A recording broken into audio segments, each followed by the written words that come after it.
The hour grows darker. Welcome to Spooky Scary Skeletons, Volume 3. For those who are listening today, happy Halloween. We are recording this much earlier than that, but as always, we are back to give you a little bit of creepypasta, maybe a little bit of serial killer stuff, maybe a bit of original writing, who knows. It's going to be that kind of night. I'm Jeff Stevens. Joining with me tonight is Mr. Jim Tendo 86 himself, Jim Key. Hello. Thank you for joining us. My wife has decided to duck out this year because she feels she doesn't have any more creepy stories to tell from her personal life. So she said, I'm not doing this tonight. Literally. I was like, are you sure? Are you sure you don't want to talk? Like, and it's really quite funny because she's been watching a show recently where it's like they find dead bodies. Hold on. Is she watching the show Evil? No, I don't think so. It's a reality show. Oh, okay. The show Alyssa's been watching is Evil. I guess it's on CBS. She's been binging it. What I've caught, it's super interesting. It's like a toned down version of The Exorcist, but it's super cool. I like it. Interesting. It's just the fact that it's on CBS. That's the weird part. What if like we're recording this? What is today? The 8th? Yeah. What if we're going to put this out on Halloween? As always. What if like somehow between now and Halloween, like Trump melts because of COVID, or and we're just carrying on like normal. Yeah, we're just releasing this like nothing's happened upon the world. You know, that's just the way we roll. Yes. I did want to give a shout out to Todd, our producer. He is in the background recording. He will be editing and mixing this as he always does. Huge props to him. Thank you, Todd. Super producer Todd. We got a little bit of ambient audio this time around. We'll see how it goes. It is a separate track, so if it gets erased and you don't have any idea what I'm talking about, that's perfectly fine. Because it's not there anymore. Anyways, Jim, would you like to start this year? Would you like to start us off? I gotta. It's been eating me alive, these last couple weeks, and I have to. I want to start with this so I can just let it out. Okay.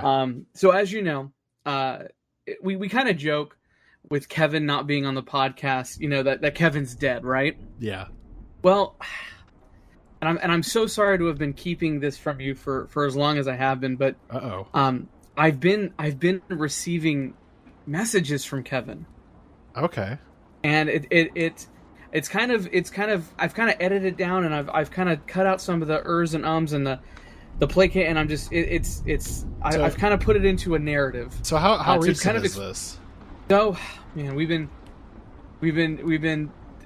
not conversing because he never talks back to me, but this has been going on for a while now, since the wedding. Oh, interesting. Okay. I know we joke about Kevin being dead, but now I'm seriously worried about it based off these texts. I don't know why he's decided to communicate with me, but it's just it's so strange. But this is I'll just go ahead and start. Okay. This is the first set of messages that he sent me. It was approximately 12:15 when I entered the Johnson County Community Health Clinic. I'm there for an appointment I had set up weeks ago, just a routine checkup. It wasn't a new place for me. It looks like he's been there a couple of times before. However, the place had a weird nostalgic feel. He said he couldn't let go of that nostalgia feel. He'd been there, throughout his childhood, even though he hadn't been. But he can't pinpoint exactly what this feeling was or where it came from. Okay. So that's kind of where Kevin is in his mindset, and this is where he starts talking about what happened. I'm sorry. I'm just so nervous. As I walked in, an overwhelming feeling of deja vu swept over me. The hum of the flickering fluorescent lights, the white tile flooring, the muted beige paint that colored the walls. Kevin is very eloquent with his writing, which is not how he is with his speech. I'm shocked. No, this is a little different. I might add. The muted beige paint that colored the walls. I noticed that there was a TV mounted in the corner, a smaller flat screen that was playing a short PowerPoint slide on a loop of ads for different medications and and events that are happening at the clinic. I passed the empty waiting area, a small area of the main room with magazines, children's playthings. One of the things that you take the little wooden ball on a roller coaster ride. I don't know what those are called. Yeah. While he was looking at that, a woman approached him at the front desk. She was waiting. She was sitting in her bluish gray office chair, looking at a spreadsheet on the same Windows XP desktop they've had since 10, 15 years probably. Kevin notices stuff like that. Sure. There was a sign-in sheet on the counter in front of me. He told me I have an appointment with Dr. Peebens. He asked, "What time?" 12:30, Kevin said. She began typing something into her keyboard. "Ah, yes," she responded. "Kevin Nelson." "Mm-hmm." "Yes, I'll tell the doctor. Please fill this out." She handed me a clipboard which held a simple fill-out form. I walked back to the waiting area, took a seat, and began to fill out the form. I was about halfway done with filling in my information when I slumped back in my chair. I hadn't gotten much sleep the night prior. I was exhausted. As I slumped back, I noticed something very peculiar. My head never hit the wall. In fact, it felt like it went in. I got up, quite frightened, and looked at the wall. Nothing. Not a single hole or dent had been made in the wall by his head. So I reached out to touch the wall, and my fingers went through it. I recoiled in shock. What the hell was that? Except he would never say hell. That's not what Kevin is going to say.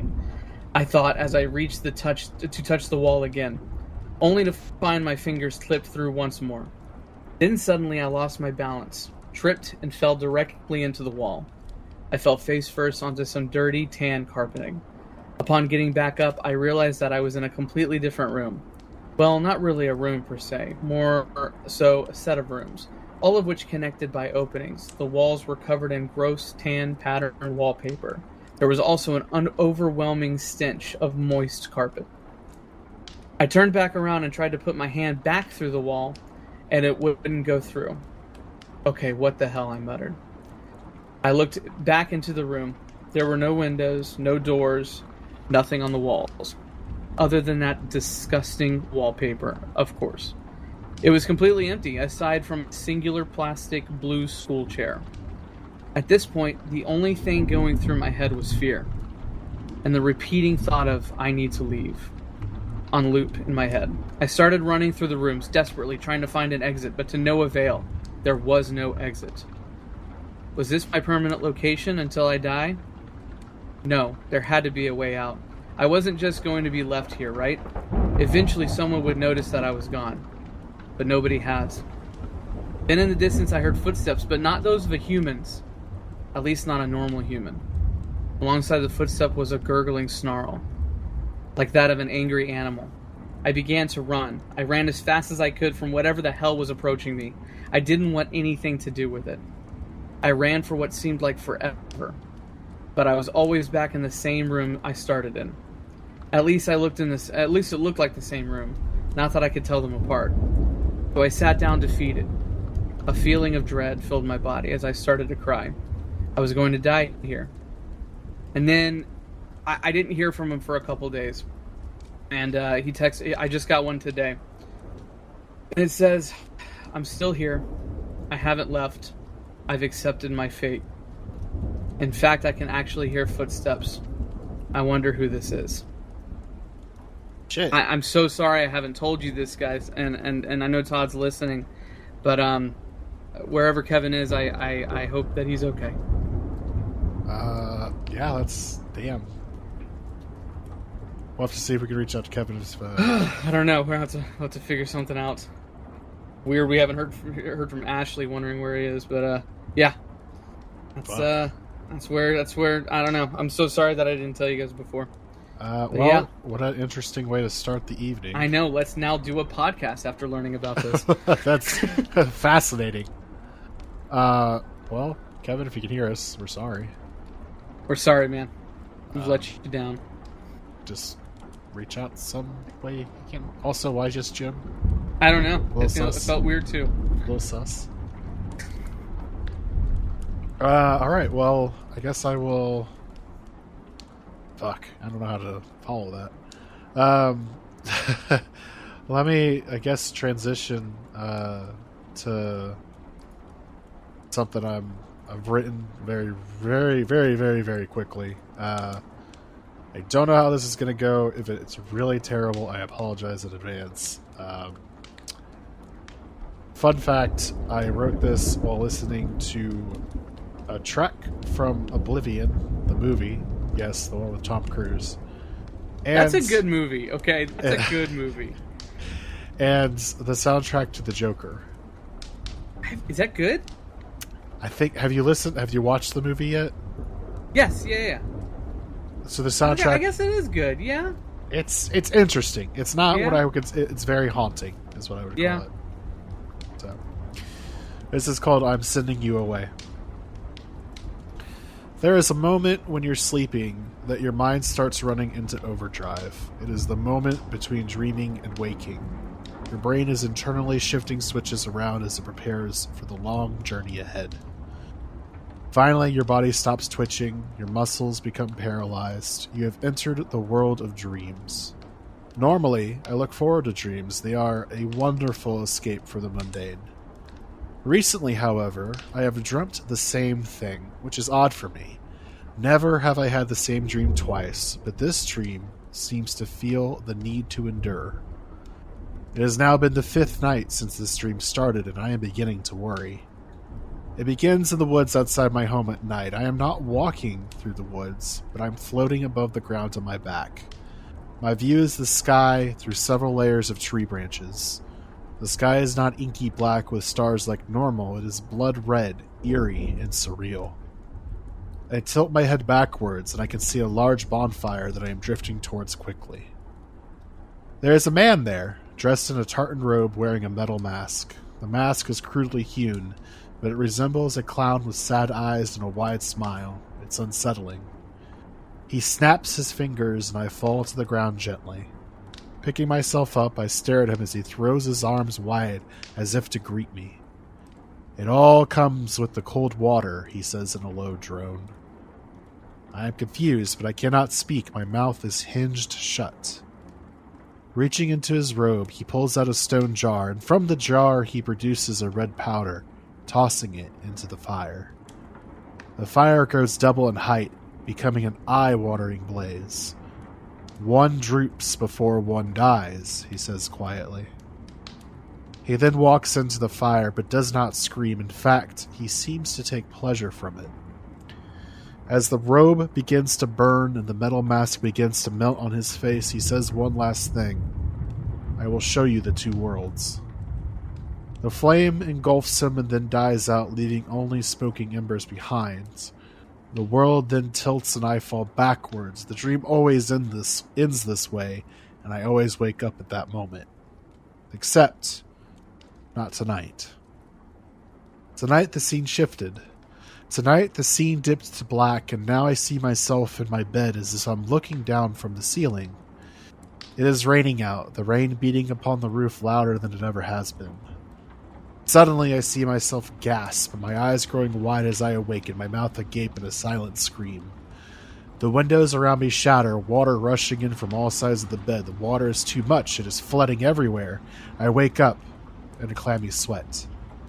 I am no longer dreaming. I pinch myself to be sure.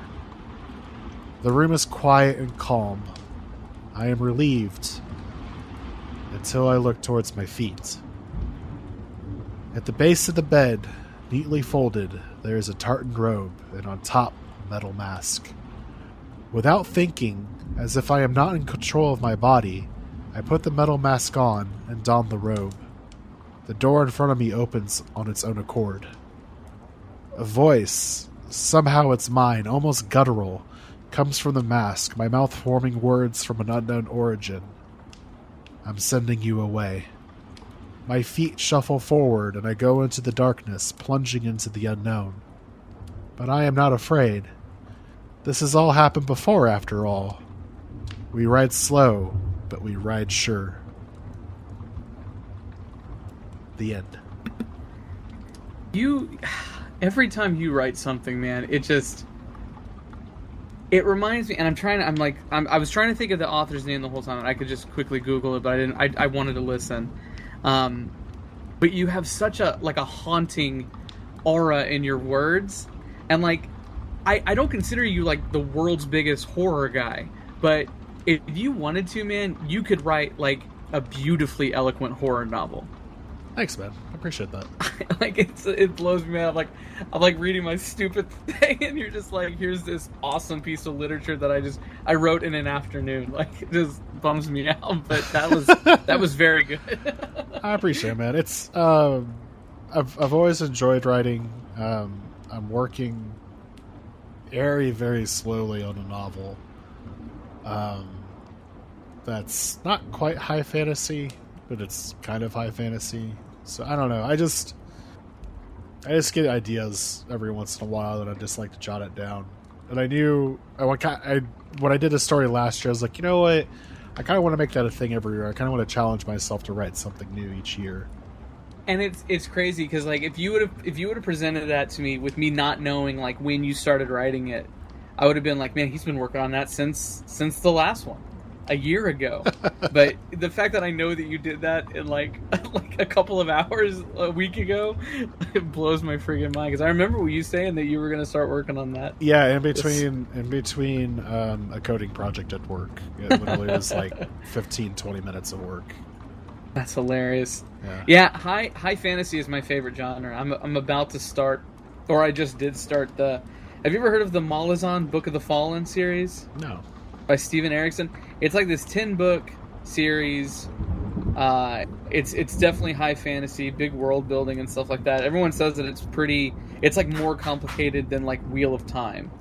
Interesting. But I'm excited to start it. But I've always, to bring it back to horror, I've always looked for like a good horror high fantasy, and like you could do something like that if you wanted to do like a I'm just gonna Google who wrote this book. But yeah, no, that was very good. Yeah, I know. Is that based on anything? Like, no, not a dream or anything? No, although just some kind of back context about it. I recently played a game called Control. And Control, if you ever, I would kind of classify it as a horror game to a certain degree. It's definitely got very interesting moments in it. But there's a janitor in that game, and he is Icelandic, and he happens to say very interesting things. And so when I was looking for the dialogue, I was like, you know what? It'd be kind of interesting to include some Icelandic sayings in the story. And that's actually where almost all of the sayings come from. I will show you the two worlds. They also say, I will show you the beach, which basically means like I will bring violence upon you. That's awesome. Yeah, it all comes with the cold water is basically like, if you really think about it for just a moment, it's equivalent to like soaking your head in water and just really taking the time to think about like what it's going, like just really thinking about your problem before you come to a solution. And one droops before one dies is pretty self-explanatory, really. Yeah. But yeah, no, I was just like, you know what? It'd be kind of interesting just to include something like that. And then I'm Sending You Away actually comes from the Oblivion soundtrack. There's a song on there called I'm Sending You Away. Oh, perfect. I mean, perfect. Yeah, it works so well. It's funny that you mentioned that, like the Icelandic stuff and that I will show you the two worlds thing. Have you ever, and I feel like I might have even talked about this either in the last one or the one before that, and if I didn't, I'll have to go back and listen to them. It's definitely interesting. Have you ever heard of the Huldufolk? No. From Icelandic folklore? No. So basically, and I'll be brief with it. They look and behave similarly to humans, but live in a parallel world. They can make themselves visible at will, and basically these people. It's the reason why this one. So Iceland is kind of like very small. And you have to drive kind of around it. You can't like drive across it. And the reason that is there's lots of superstition and folklore that lots of big rocks, like these blacker rocks, and these big mountainous like landscapes are the home of these Holda folk. And the reason why they don't build these highways and these roads that go through it is because they don't want to bring upon like an evil or disturb them. So they don't. They just literally have the big giant highway that goes around Iceland, and then smaller roads and stuff like that can go through the smaller cities. But that's where I bet you that's where that comes from. I bet you that's where that sort of originated from. Oh, that's interesting. I didn't know about that. Yeah, Iceland is. I wanted to go on my honeymoon in Iceland. Obviously, it didn't happen, but it's a super interesting place. Interesting. I read and I heard about the Holda folk. There was a podcast that ended up becoming an Amazon show. I think it was just called Lore, and it was like the first episode they did was about the Holda folk, and so that's where I first heard about it. But yeah, man, 54% of people in Iceland believe that the Holda folk exist. 54%. Wow. Over half of the population believe that this exists, and so and that's it. It's so weird to think. Like, I wonder why that many people. And also, I think the majority of people that live in Iceland, I think over half, consider themselves non-religious. So it's like, what the hell has happened to these individuals? So I've always... Go ahead and finish what you were saying. No. It's fascinating to me that these people who don't believe in religion, and therefore, at least in my case, when you don't believe in religion, you don't believe in this sort of thing, but they still believe in these mythological, stories. Well, so I've always kind of dabbled with the notion, personally, that there's always something holding or hiding between the folds of reality. I agree with that. And the reason why I say that is because, personally, and this is turning into a very fascinating podcast already. Yes. Personally, I experience deja vu on a very ordinary basis. And what I mean by deja vu is exactly what you're probably accustomed to. It's something that it has occurred before, and you get the sense that something that's happening to you, but you've got the sense that this has occurred before. There have been many moments in my life where I will literally be in a moment, and I'm kind of looking at it from the outside as the moment's happening, and I can almost just barely predict exactly what a person will say. And I will predict my response to that almost in the moment. And it's basically because in the back of my head, my brain is like, this has happened before. This exact moment that you think you're in the present, you have either remembered it from happening before, and I wouldn't call it like a premonition at all. It's basically like it's happening kind of in that moment, so it's not. What's the best way to put it? Do you think that it's? Would you equate it to like? And I hate to belittle your feelings and thoughts to something so dumb, but do you look at it almost like in a Matrix-y type way?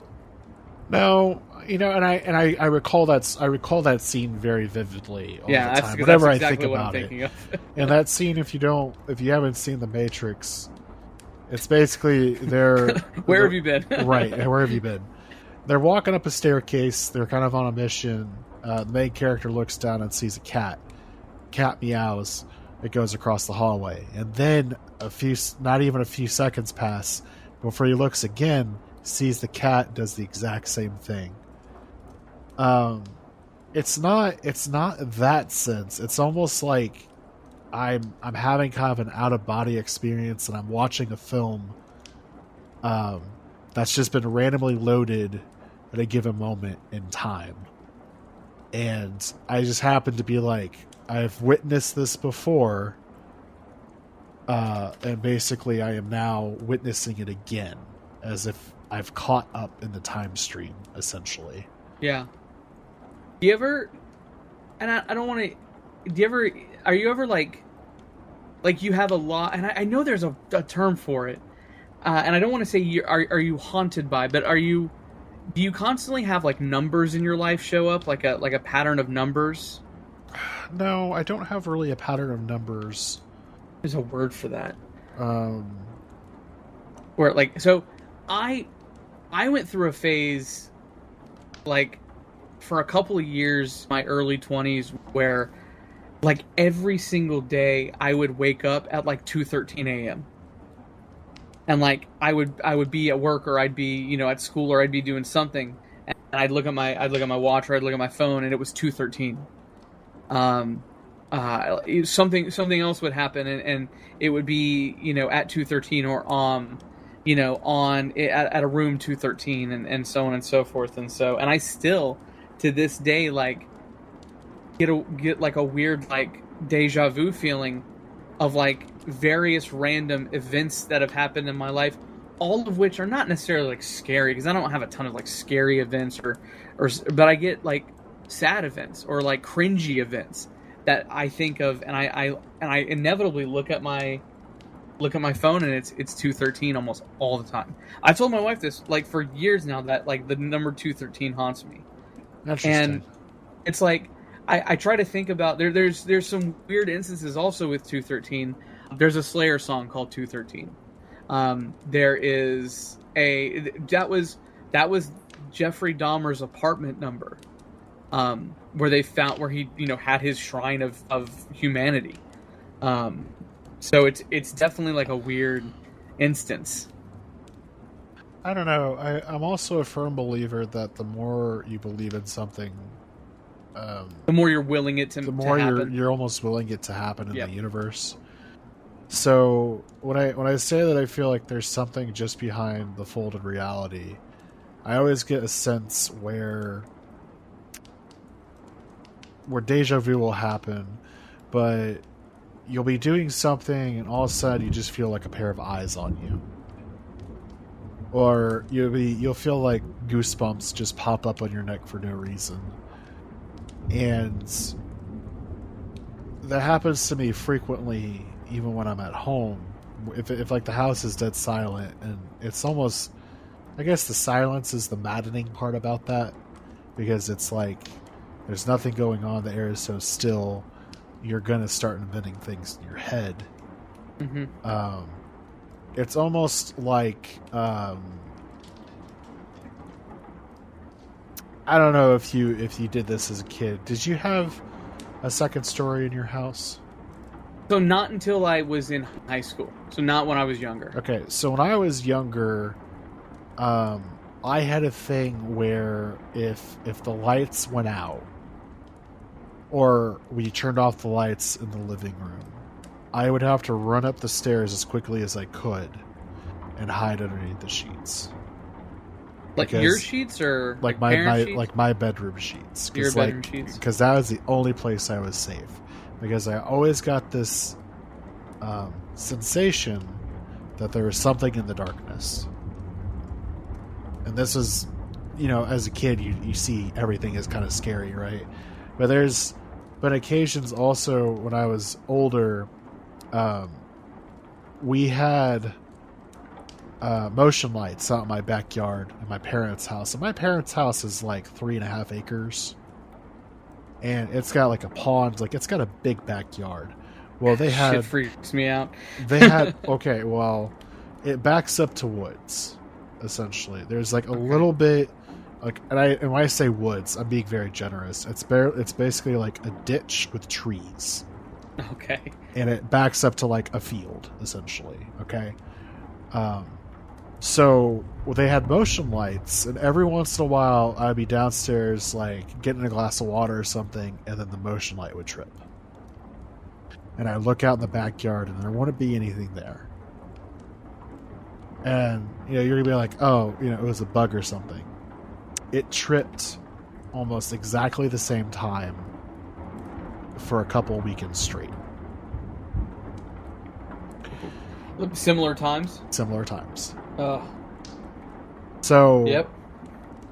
Either someone was in the backyard and just happened to know like where to stop. Because that was what I was always thinking. Like, I'm gonna look out there one night and there's just gonna be someone standing there, just staring at us, from across the like where the shed is at, and like that is why like the darkness kind of freaks me out if I'm alone. Instances like that. So it's strange. The older, so you know, if you've listened to any of our podcasts, you know that I've especially growing up, my teen years, or especially really early on, I remember my mom letting me rent, and I must have been like 8 years old. My mom letting me rent like Psycho, the original Psycho, and The Birds. I've always been like super into horror movies and stuff like that, and I would still consider it one of my favorite genres, but over the last several years, and especially lately, and I know during this time everybody's going through a little something, but I can do horror like less and less, unless it's like if it's like slasher or like ridiculous or like evil clowns or you know something that's so outlandish that like there's no. Go ahead. And what I'll say to that is I think horror has changed. Oh, I mean for sure. I think horror has become a little bit more based in reality, because based in reality and or surreal. Yeah, and I usually like literally I have a T-shirt of this surrealist Japanese movie called House, you know, on right now, and it's a fucking acid trip of a horror movie from Japan from 1977. I definitely recommend watching it, but like. No, I don't think people get scared by zombies or get scared by, you know, ghosts or you know, at least not the kind of ghosts that like they used to be. But like, I remember watching, and I love this movie. I remember watching in the movie theater with my wife, Midsummer, and having insane panic attacks. And spoiler alert, if you haven't seen it, especially when I like the beginning. When like the parents are killed, and like the you know, I don't know if you've seen it, but it's not a huge spoiler. But that shit fucks me up. And Alyssa, a couple of times, my wife asked me like, "Do you want to leave?" Like, because I was legit going through like a weird panic attack. Just because everything that's happening right now, 100% could absolutely happen in this world. And that shit I think is what gets me, and it bothers me, and so I don't watch it as much unless you give me some weird slasher movie. Now my wife is the exact opposite. She'll go to Netflix, look up the worst rated nonsense horror movies, and just I'm gonna watch that tonight. Yeah, you know that definitely happens with my wife too. She loves horror movies of all kinds. She's like, let's just watch something random tonight. Now. We actually just watched The Shining, and we watched Dr. Sleep. I haven't watched that one yet. Probably within like a day of each other. Like The Shining it's a very long movie, and so is Dr. Sleep. So like, you could double feature it in a day. Was that your first time watching The Shining? Yes, it was. Oh, I envy that. Well, what'd you think as like a first time? So I enjoyed it immensely. The only rough part I would say is that our dogs are our dogs. They come to kind of interrupting the movie, so the tension was a little bit, I would say, diminished. But all in all, still enjoyed it. The set design was world class. And the acting, you just can't beat the acting. Obviously. It legit. You know, you look up Shelley Long and her career after that movie, and she was never the same. Yeah. Still alive in Houston, Texas, actually. Shelley Long. Really? She's from Houston. She moved back to. I read this somewhere. She had moved back to Houston several years. Once basically she retired from Hollywood, and is just living out her life. Interesting. Yeah, she seems like kind of like she seems, Kind of like a tortured soul sort of actor. I could see that. For sure. Oh. So, what an interesting conversation. Yeah, I think so too. It definitely, I plan on, let's talk about the scariest video game moments. And I know our Halloween specials we try to keep, somewhat contained, but this was well worth it. Yeah. You want to get hit with another story? Yeah, go for it. All right. So this one is not from our dead friend from the other side. This one is one that I particularly find interesting. I heard it years and years and years ago. It's not something I wrote. Trust me, I couldn't write something as good as this or what Geoff writes and everything. But it just, I like things that kind of leave you open to like figure out what had happened. So here we go. So it all started at my friend's party. He's an artist who rented out a loft in the industrial part of town. If you can picture what a place like Detroit looked like in the 1920s, that's what this area looks like. A bunch of old turn-of-the-century factories crammed into 10 blocks. Most of them are abandoned. So I partied a little too hard that night and decided to crash on a couch at the loft. I woke up at around 4 a.m. The sun wasn't out yet, but you could still make things out in the dim blue light. I went to the bathroom, carefully tiptoeing around the people that were passed out on the floor. As I was taking a piss, I tiptoed to look out the bathroom window, and I saw the panorama of deserted urban decay. I remembered how much I liked places like this. It was so dark and devoid of life, and strangely serene. So I went back to the couch and tried to fall back asleep. After about 45 minutes of staring at the ceiling, I decided I didn't want to be here any longer. So I swallowed my pride and decided to wake my girlfriend up to beg her to come get me to give me a ride home. Since walking around the vacant streets at this time was not an option. Being an awesome girlfriend, she was totally cool with it and told me she would be there in about half an hour and that she would give me a call when she would arrive. My phone immediately died. So I decided I would sit by the window and watch for her car. I sat there for a while and my eyes started to get heavy and I began to doze off. A crashing noise outside woke me up. It wasn't loud, but just enough to snap me into reality. I looked out the window and scanned the area, but I didn't see anything. Across the street from the loft, near a mountain of garbage bags and one of those enormous dumpsters, I did see a computer and a monitor smashed against the floor that hadn't been there before. When my girlfriend arrived, I went downstairs and greeted her. Just as I was about to get into the car, I remembered a friend of mine who had blown out his power supply. So I decided to walk over to the dumpster and see what I could salvage. The monitor was worthless, but the tower seemed to have suffered almost no damage. So I put it in the trunk and we drove off. About a week had passed and I had completely forgotten about the tower until my girlfriend called to let me know that it was still in the trunk and that she wanted it out. That night I brought it home. Before I took it apart, I decided to hook it up to my monitor to see if it still ran. And to my surprise, it did. It ran Windows XP and it looked like it had been wiped clean. I decided to do searches for words like boobs in hopes of finding some secret stash full of weird, deviant porn that the previous owner had forgotten about. Morbid curiosity, I guess. Search came up, nothing though. Searching for picture files, nothing. Then I searched for movies and one file came up. It was a .avi folder titled Barbie, hidden in the Windows System 32 directory. So I played it. Now this is where it gets disturbing.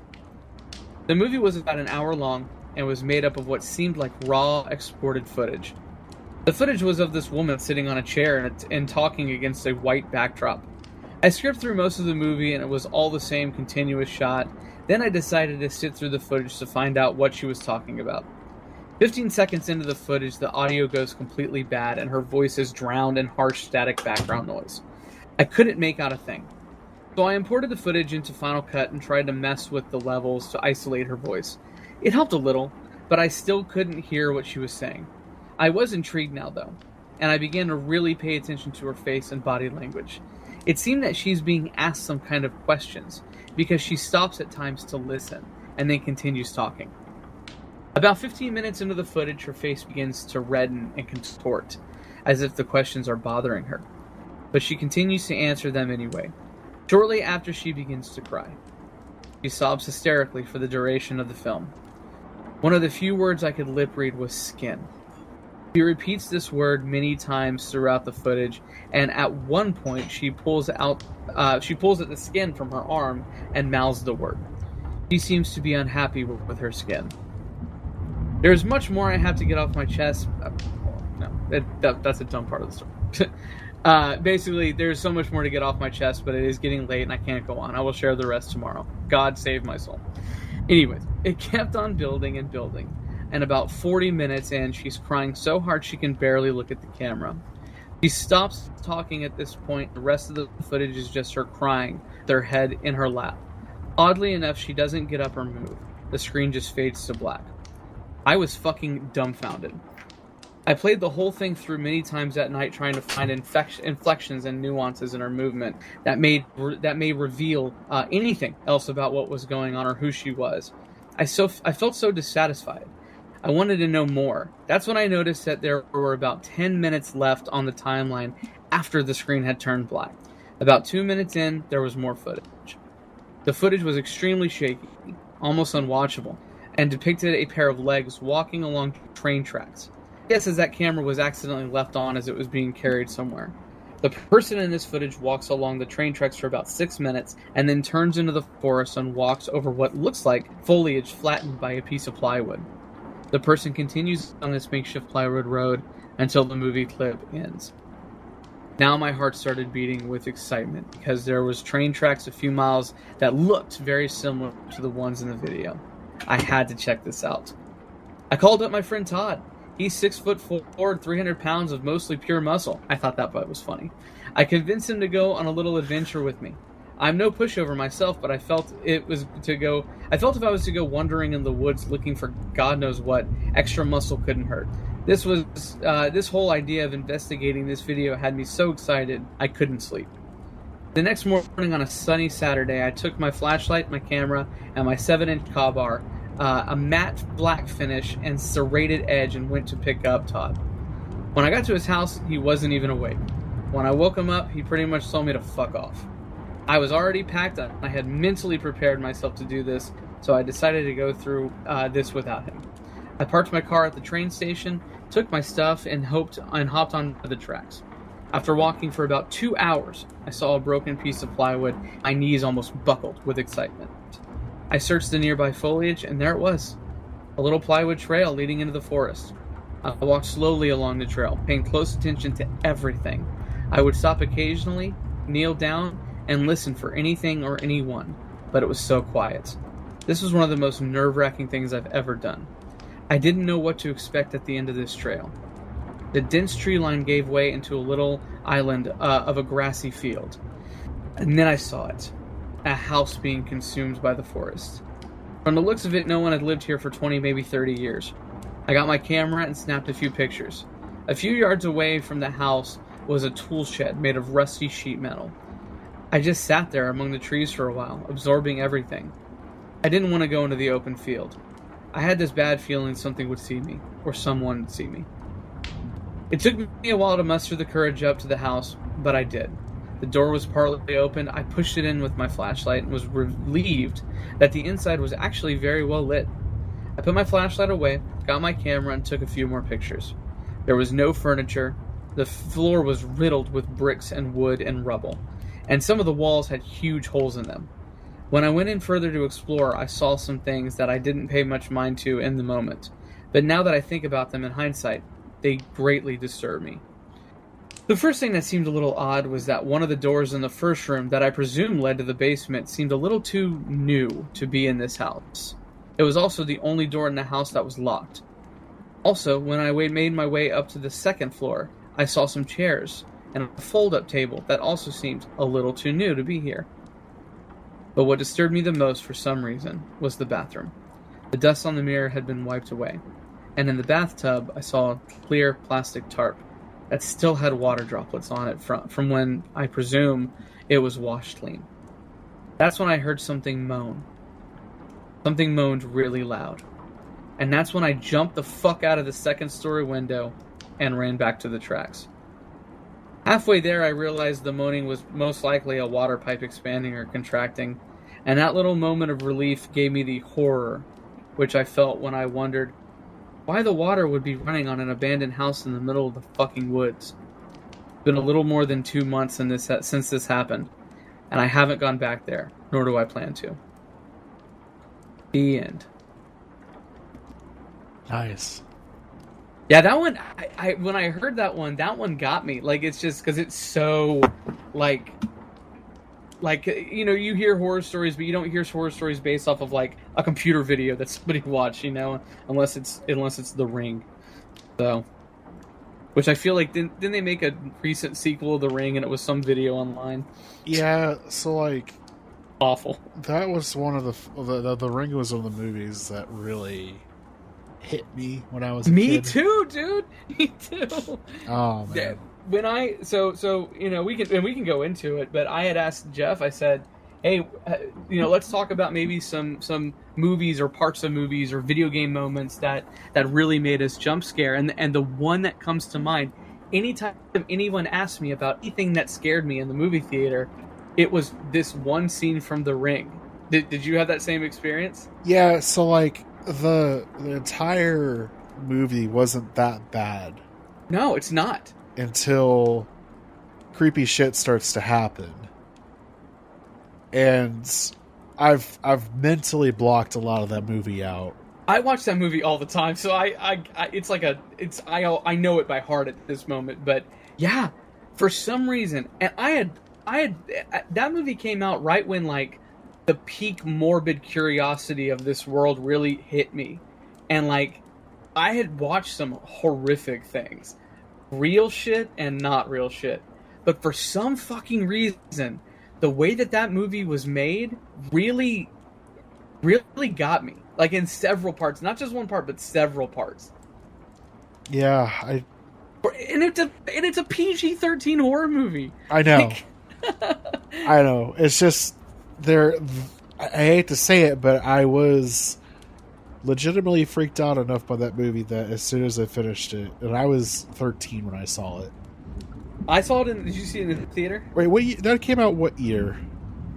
I'm not too sure. I can find out real quick. I feel like did you see it in the theater? No, I saw it at home. Okay, so I saw it in the theater. The Ring came out it's in 2002. Okay. Gore Verbinski directed it. Yeah. I don't know, man. It was just like, it was watching it and seeing her fucking crawl out of the TV. That part, to me it was well done, but that was almost like I was almost let down by the horror of that moment. There was something with a bathtub. Yeah, so the first part for me, and if you haven't watched this movie since you watched it, I don't think so. No. Oh man, it's one of those movies that, like, I hate that I love this movie so much. It's definitely like a guilty pleasure horror movie, but there's a scene where they do like almost like a quick take, and spoilers to this 18-year-old movie. There's a scene where they open up a closet real quick, like it's like a quick cut, and it's a girl that's been killed, and like right as they open the closet, like her head slumps down. That's towards the beginning of the movie, and that shit fucked me up. I remember being in the movie theater. I was with like a group of my friends, and definitely like a girl I was talking to. So you can't be afraid. So I remember at one point I was wearing this System of a Down hat that I had gotten at Ozfest in 2002. And I was wearing the System of a Down hat, and I remember holding onto the brim of it, but like turning my head so that the girl that was next to me, it looked like I was looking straight at the movie theater, at the screen, but really I was looking away. Oh my goodness. That bad, huh? Yeah, so I'm trying to... So this came out October 18th, so this came out like a week before my like 15th birthday. Wow. Like 15th or 16th birthday? Like, I think 15th birthday. And so there's that scene. Then the scene that you're referring to is when the dude commits suicide by electrocuting himself in the bathtub. And wow. That part is fucked up too. Yeah, I remember there being vaguely something to do with a bathtub, so I don't... They did Alright. such they did such a good job, and I'm one of those guys, or I used to be one of those guys where it was like, this is based off of a Japanese novel and manga, and then they made a Japanese movie called Ringyu, and I was the kind of guy that was like, the Japanese version is better, because in like the early 2000s, all the horror movies were remakes of Japanese horror movies. The Grudge, Dark Water, The Eye, Mirrors, The Echo, The Uninvited. Like all those movies were all remakes of Japanese movies, and I was always like, the Japanese version is better. And in most instances, I still believe that it is. But this was the first time where like I saw The Ring first, and then went and back and bought Ringyu, and was like, Ringyu fucking sucks. This is bullshit. This practical effects doesn't work in this movie. And I went back to The Ring, and I don't own a big collection of DVDs anymore, but I own The Ring. I bet they have a VHS copy somewhere I'd like to get a hold of. So, there's...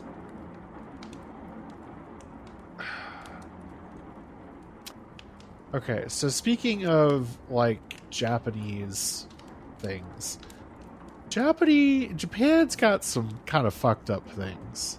Mm-hmm. Japan and South Korea. There's a doll that grows human hair. And I can get into some of these stories here. Let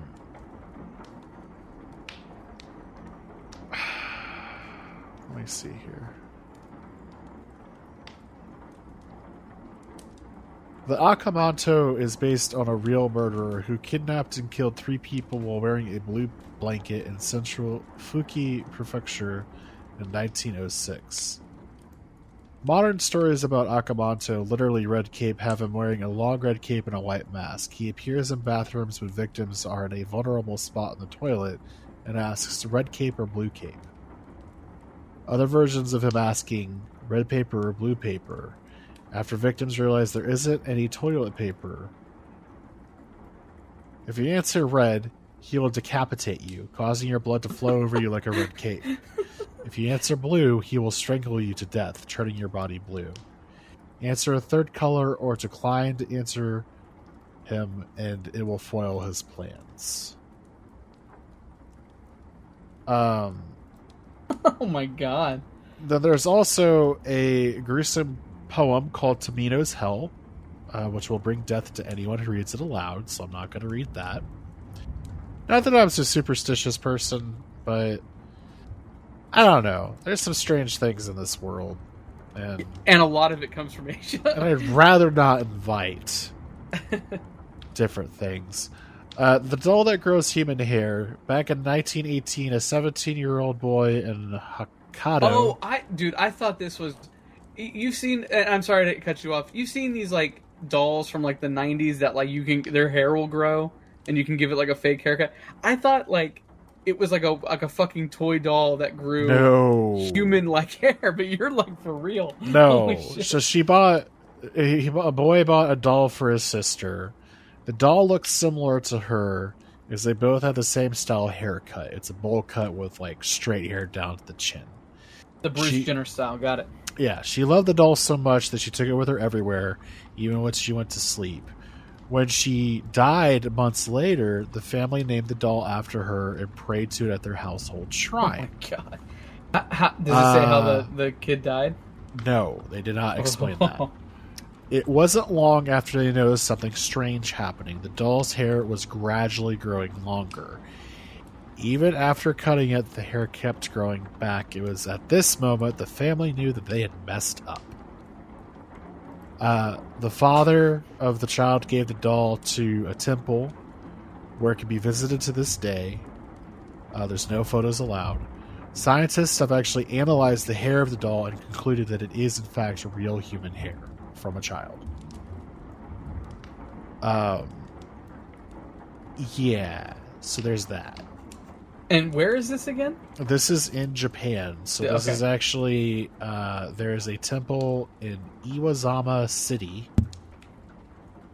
I'm so sorry for butchering names. I'm terrible about this on this podcast and our regular podcast. But they tend to, I don't know.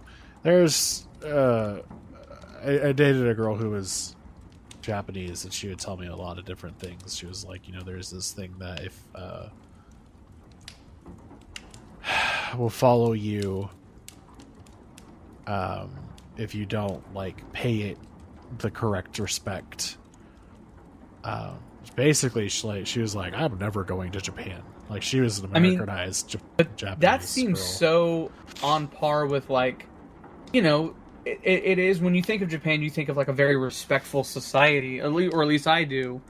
But I feel like when you dive deeper into it, you hear more and more about these fairy tales and folklore and things that parents tell their children of basically horrifying them into being respectful. Yeah. Like those cautionary, they call it cautionary tales, but really it's scare the shit out of them into believing in this.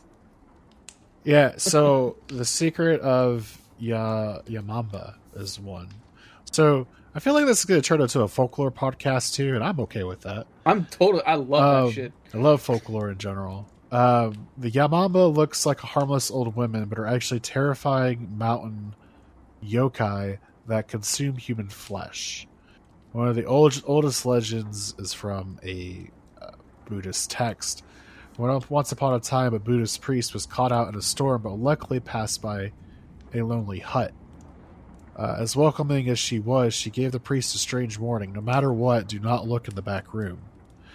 Unable to overcome his curiosity, the priest failed to heed the old woman's warning. As soon as she stepped out to gather more firewood, the priest peeped through a crack in the door. To his horror, he discovered the room was filled with half-eaten corpses. The priest realized that the old woman was a Yamamba, luring unsuspecting travelers into her home only to shred them to pieces for her next meal. He fled from the hut as fast as he could and could never look back. So that's fun. Do we just want to jump into another creepypasta? Go for it, man. I mean, hey, these are, it's what the theme is, right? That's what the theme is. We're just jumping around all over tonight, and that's fun. All right. All right, so this is Ickbar Beaglestein. Okay, not about Kevin. Not about Kevin. Not about Kevin, okay. When I was a small child, I was terrified of the dark. I promise this isn't me, by the way. I realize I talked about being scared of the dark sometimes, but this isn't me. You could have flowed this perfectly into that. I know, right? I still am, but back when I was around 6 years old, I couldn't go a full night without crying out for one of my parents to search beneath my bed or in my closet for whatever monster I thought was waiting to eat me. Even with a nightlight, I would still see dark shapes moving around the corners of the room or strange faces looking out at me from my bedroom window. My parents would do their best to console me, telling me that it was just a bad dream or a trick of the light, but in my young mind, I was positive that the second I fell asleep, the bad things would get me. Most of the time, I would just hide underneath the blankets until I became tired enough to start worrying, but every now and then, I would become so panicked that I would run screaming into my parents' room, waking up my brother and sister in the process. After an ordeal like that, there would be no way anyone would be getting a full night's rest.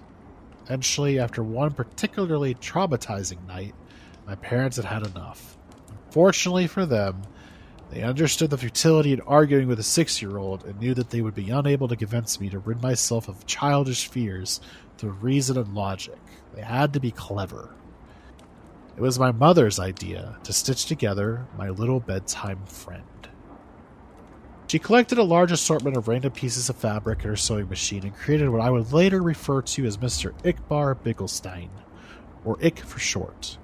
Ick was a sock monster, as my mother called him. He was made to keep me safe while I slept at night by scaring away all the other monsters. He was pretty damn creepy, I had to admit. Honestly, looking back on it all now, I'm still impressed that my mom could think of something so strange and disturbing looking. Ikbar had the stitched together look of a Frankenstein gremlin with big white button eyes and floppy cat ears. His little arms and legs were made from a pair of my sister's black and white striped socks, and the half of his face that was green was made from one of my brother's tall football socks. His head could have been described as bulbous, and for his mouth, my mom attached a piece of white fabric and sewed in a zigzag pattern to shape a wide grin of sharp teeth. I loved him at once. From then on, Ick never left my side, so long it was after dusk, of course. Ick didn't like the sun and would get upset if I tried to bring him to school with me. That was okay. I only needed him at night to keep away the boogeyman, which is what he was good at. So every night at bedtime, Ick would tell me where the monsters were hiding, and I would place him near the section of my room closest to the spookiness. If there was something in the closet, Ick would block the door. If there was a dark creature scratching at my window, Ick would be pressed up against the glass. If there was a big, hairy beast under my bed, then under the bed he went. Sometimes the monsters weren't even in my room. Sometimes they would hide in my dreams. And Ikbar would have to come with me into my nightmares. It was fun bringing Ick into my dream world, as he and I would spend hours off fighting ghouls and demons. The best part was, in my dreams, Ick could talk to me for real. "How much do you love me?" he would ask. "More than anything," I would always tell him. One night in a dream, after I lost my first tooth, Ick asked me for a favor. "Can I have your tooth?" I asked him why. "To help me kill the bad things," he said. The next morning at breakfast, my mom asked me where my tooth went, from which she told me the tooth fairy didn't find it underneath my pillow. When I told her that I had given it to Ikbar, she just shrugged and went back to feeding my little sister. From then on, every time I lost a tooth, I would give it to Ick. He would always thank me, of course, and tell me that he loved me. Eventually, though, I ran out of baby teeth, and I was beginning to get a little too old to still playing with dolls. So Ick just sat there on my bookshelf collecting dust, slowly fading away from my attention. Over time, the nightmares, however, became worse than ever, so bad that they even began to follow me into the waking world, terrorizing every dark corner or rustle in the bushes. After one particularly bad night biking home from a friend's house, where I swore a pack of rabid dogs were chasing me, I got home to find something strange waiting for me in my room. There, on my bed, standing fully upright in the soft glow of the moonlight from my window, was Ikbar. At first I thought my eyes were playing tricks on me again. It had been all evening, so I tried to flick on the lights. Another flick of the light switch, then another, and another, with no change to the darkness. It was then that I started to get nervous. I backed away slowly towards the door behind me, my eyes never leaving the shape of Ick's silhouette, my hand awkwardly outstretched behind, reaching for the doorknob. I was just about to get my ass out of there when I heard the door it slam itself shut, locking me into blackness.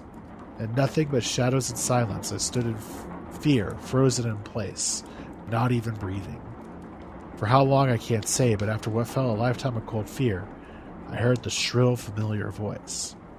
"You stopped feeding me, so why should I protect you?" "Protect me from what? Let me show you." I blinked once and everything changed. I wasn't in my bedroom anymore. I was somewhere else. It wasn't hell, but the comparison wasn't far off. It was a sort of forest, a horrible, nightmarish place where partial embryonic abortions hung from the canopy, and the ground swarmed with carnivorous insects. A thick fog wafted through the air, and with it the stench of rotting meat, while chartreuse lighting flashed across the night sky. In the distance, I could hear the agonizing screams of something not quite human. My head throbbed like it was about to explode, the pain forcing out a river of tears. In my mind, I heard his voice again. "This is what your reality would become without me." I felt earth-shaking footsteps approaching fast. I am the only one who could stop it. It was behind me now, huge and angry, hot breath across my back. "Bring me what I need, and I will." I woke up before I could turn around. Excuse me just a second. Needed a little drink there. The following day, I raided my parents' closet for my brother's baby teeth. giving them all to Ikbar. Almost immediately, the night terror ceased, and I was more or less able to go on about my life as normal. From time to time, I would have to sneak into my little sister's room and snatch what was meant for the Tooth Fairy, or strangle one of the neighborhood cats and pry out its sharp little incisors. Anything to ward off the visions. Anything from a shark tooth necklace to a cavity-ridden Bixubid. I don't know how to pronounce that. I also began to notice that Ick would move about my room whenever I left for any length of time, rearranging my stuff and hanging additional curtains. He was even beginning to look more lifelike somehow. In the right light, his teeth would glisten, and he was warm to the touch. As much as he creeped me out, I couldn't work up the courage just to destroy him, knowing perfectly well where that would leave me. So I went on collecting teeth for Ick throughout all of college and high school. The older I got, the more things I would learn to fear, the more teeth Ick would need to keep me safe. I'm 22 years old now, with a decent job, my own apartment, instead of dentures. It's been almost a month since Ick's last meal, and the horrors are starting to crowd around me once more. I took a detour through a parking garage after work tonight, found a man fumbling with his car keys. His teeth were stained yellow for a lifetime of cigarettes and coffee. Even still, I used a hammer to get out the molars. When I got back to the apartment, he was waiting for me, on the ceiling, in the corner, 2 white eyes and a mouth of razors. "How much do you love me?" he asks. "More than anything," I replied, taking off my coat. "More than anything in the world." Oh, I hate it. Oh, I hate, like, for years and years, I've always hated, like, eye stuff. Like, if like, Ick needed eyes. But, like, teeth are a close second. Oh, man. That's fucked up. Ikbar Bigglestein by... No, not Doctor. I almost said Doctor. By Stefan D. Harris. Both of mine don't have authors. So, spoiler alert, and I apologize if I'm breaking the kayfabe if you're a wrestling fan. The first story was not from Kevin. Kevin did not send me that information. Kevin is fine. He's okay. But both of them were anonymous. Neither one of them had authors to give. Otherwise, I would have definitely given credit. Interesting. Yep. So, I thought we would... I know you said you had 2 creepypastas.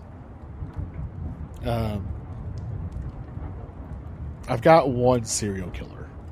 Okay, yeah, I did not have one. I mean, I could easily just start talking about a serial killer, but it would be way too long, or it wouldn't be long enough to truly go into, like, any details. But if you got something to close us out, hit it with me. Have you heard of Israel Keys before? I sure have. Interesting dude. Ooh, involved a lot around... This is the guy that like, was recent, right? 2012. Yeah, around Nacogdoches when my wife lived there. Yeah. Yeah. So, just kind of an introduction. On March 16th, 2012, Israel Keys was arrested in Lufkin, Texas, after he used a debit card that belonged to an 18-year-old Alaska woman that he had killed and dismembered in February. During the following months, while waiting trial for the murder of Samantha Koenig, Keys confessed to 7 other murders during more than 40 hours of interviews with the FBI. Investigators believe there are at least 3 more victims and possibly much more. So, just a little bit of background about this guy. He basically was born in Utah. His parents were Mormon, homeschooled their children.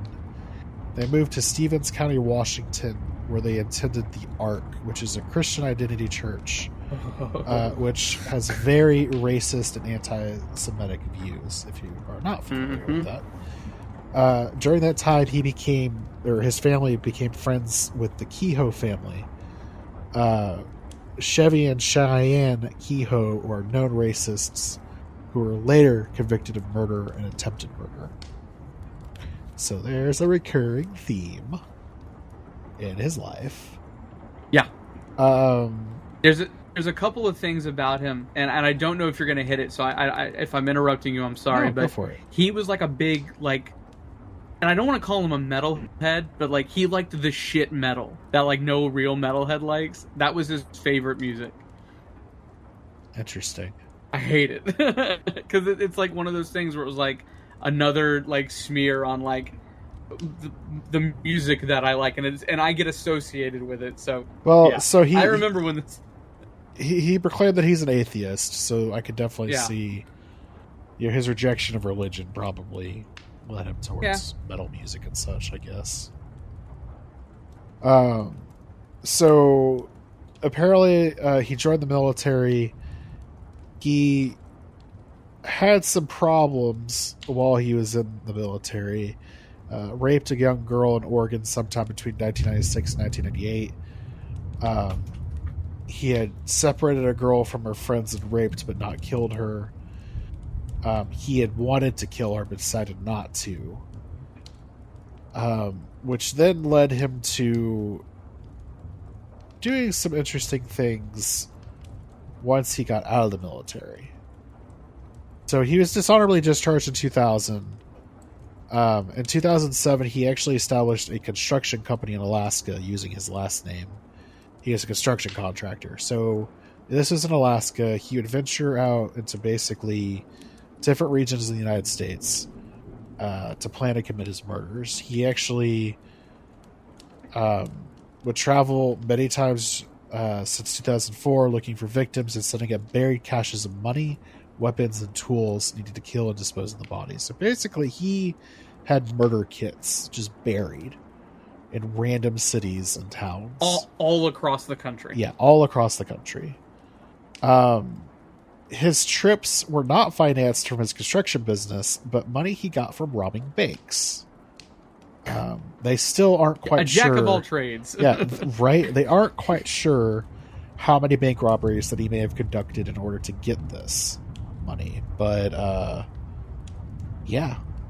they're not quite sure when it escalated to random murders, but basically his modus operandi, he would travel to some area of the country, rent a vehicle, and then drive around for sometimes hundreds of miles to find victims. He would then set up and bury murder kits somewhere at the targeted area. He would stash items like a shovel, plastic bag, money, weapons, ammunition, and bottles of Drano to help dispose of the bodies. These murder kits have actually been found in Alaska and New York. He also admitted to having some others in Washington, Wyoming, Texas, and Arizona. He would specifically target victims in remote areas like parks, campgrounds, walking trails, or boating areas. If he was targeting a home, that he looked for a house with a detached garage, no car in the driveway, no children or dogs. Finally, after committing each murder, he would leave the geographic area immediately. However, the dude made some mistakes. I don't know if you know this. You know he was married with a child. No, I did not. Yeah, he was married with a child, so like he would do these excursions. I don't know if you want to call them excursions, but like he would do these trips and these murder vacations, and like just be like, "Oh, I'm going out on business." Like, see, the thought process, the psychology behind that is just insane to me. Yeah, like just the fact that you could separate your two lives like that, because surely it's a second life at that point. And there's a ton of serial killers that are able to I don't want to say successfully do that, I don't want to give them any credit, but like that do it for years now. Now this might be, I've had this discussion, this might be like one of the last times in history, this kind of early 2000s, where like you could probably get away with this, because now with the social media and stuff like that, like when was the last time you heard about a crazy serial killer in the United States? That's true. Well, I feel like you can't do it now. I feel like, you know what? Random story, random aside. One of my coworkers was talking about how his girlfriend, the person above him, or above the girlfriend, was murdered. Like, this was like last week. Oh my gosh. They basically she came home to like news reporters in front of her apartment. She couldn't even get in, and she's texting my coworker. She's like, "Hey, can't get into the apartment. There was a murderer. They can't find him." And then they literally found him maybe 30 minutes away in a landfill, trying to dispose of the evidence. In town here? No, this had been in College Station. Oh, okay. So I'm sure if you Google it, I'd have to look. I didn't even think about to look it up. Yeah. But, yeah, like it's crazy that like I'm sure there's serial killers still out there doing their thing. Oh, sure, but they're either insanely good, or they're like, I don't know, man. Like I can't imagine a world where like people can go unnoticed these days, or just through the advancements of forensics. Like, yeah, crazy. And I mean, this dude obviously like he fucked up. He shouldn't have done. I mean, obviously, I'm glad he did what he did because he got caught. Do you know where he got caught? It doesn't say. So he got caught in his the hometown. parking lot in Lufkin. It was in Lufkin at a parking lot of a restaurant called the Cotton Patch Cafe, a place where I have absolutely eaten with my wife. Wow. Yep. Well, so it says and around here, the same time. That's fucking nuts, dude. So you've got kind of a personal connection to this story. Yeah, I remember because I had no idea what it was, but it was like I think they did an episode on him on last podcast on the left, and they start mentioning all these places. Like they said, like Dieball, which is this small ass town right outside of Nacogdoches, and I'm like, I know that. And then they bring up Lufkin, they bring up all these very super familiar landmarks, and I'm like, oh, and then they said the years that all this happened, and I'm like, I could have absolutely like crossed paths with this guy. Because, you know, nuts. Like they talk about him like, you know, dipping into the Hastings in Nacogdoches. I like when Alyssa would have class at SFA, I would go hang out at that Hastings and read or watch movies on like my laptop or something. And like you never fucking know. You never fucking know. That's true. Mm-hmm. He was caught essentially. He let his rental car be photographed by an ATM card, while ATM camera while using a victim's debit card. And if I'm not mistaken, it was actually it was Koenig's debit card. Mm-hmm. It was. So, like, dude, I don't. It's ridiculous. There's a famous quote from Ted Bundy, you know, serial killer extraordinaire Ted Bundy. It was like, you know, you do this 1,000 times, and then the 1,001st times you forget where you put the crowbar. Wow. And it's like, oh god, what a lighthearted but just at the same time heaviest fucking thing you could ever hear. Like, oh my god. Yeah, I mean, and I guess after a certain point, like, you become so accustomed to the routine that eventually something's going to break that routine. Yeah, and that's what these types of serial killers are. They're process serial killers. They're not in it to like for bloodlust or in it for like, you know, the murder. They're in it to like fulfill a process, like almost. And I hate to equate people with OCD to this, but it's almost like the extreme OCD. They have to do this methodical thing. Yeah. It just happened to be that, you know, I'm sure like with, you know, the insane church. I'm not saying that everybody brought up in church and stuff like that is going to turn out like this, but the church mixed with like the racism. And I think I remember hearing like there was molestation involved when he was a kid too. Like all of that is like just this perfect amalgamation of horrificness. That tends to be what happens, right? You look at the history of a lot of these serial killers. Mm-hmm.